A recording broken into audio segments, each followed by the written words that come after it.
નમસ્કાર ખેડૂત મિત્રો, આજે આપણે ભાભરના અંદર એક પ્રગતિશીલ ખેડૂતની મુલાકાતે આવેલા છે. જે આપણા એક ડીલર છે દાંતીવાડા બીજ કેન્દ્ર શૈલેષભાઈની દુકાનમાં આપણા એક પ્રગતિશીલ ખેડૂત મળ્યા છે અને તેમને આપણા અનમોલ કંપનીનું ન્યુટ્રામોલ ખાતર વાપરેલું છે તેમના ખેતરમાં. તો આપણે તેમના પાસેથી જ આપણે માહિતી મેળવીએ કે તેમના ખાતર વાપરવાથી શું શું ફાયદા થયા અને કેવું લાગ્યું. તો ખેડૂત મિત્ર, સૌ પ્રથમ તમારું નામ, ગામ અને પૂરું તાલુકો જણાવો. ઠાકોર તાલુકો બાબર અને મોબાઈલ નંબર તમારો. 63 ખૂબ ખૂબ આભાર ટીનાભાઈ. ટીનાભાઈ, આપણે જે તમે આ ખાતર કઈ લાવ્યા હતા પહેલાં એ કહો. ન્યુટ્રામોલ અનમોલ કંપની ન્યુટ્રામોલ લાવ્યા હતા, બરાબર. કેટલી બેગ લાવ્યા હતા તમે? 9 બેગ. 9 બેગ લાવ્યા હતા. અને કયા કયા પાકોના અંદર તમે વપરાયેલું છે? અરંડા, મકાઈ, ઘઉં. બરાબર. ક્યાંથી લાવ્યા હતા તમે આ બેગ? દાંતીવાડા એગ્રો.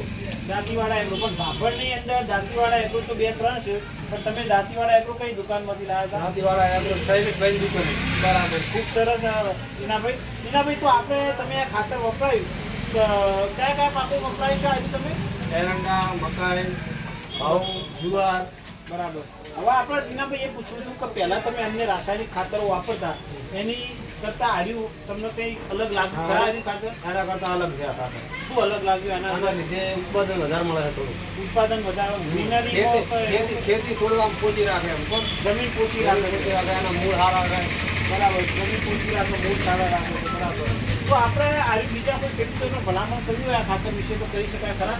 કહી શકાય. કહી શકાય ખરા કે આર્યું લઈ શકાય? બરાબર, બરાબર. તો ખૂબ ખૂબ આભાર ટીનાભાઈ તમારો. જય હિન્દ, જય ભારત.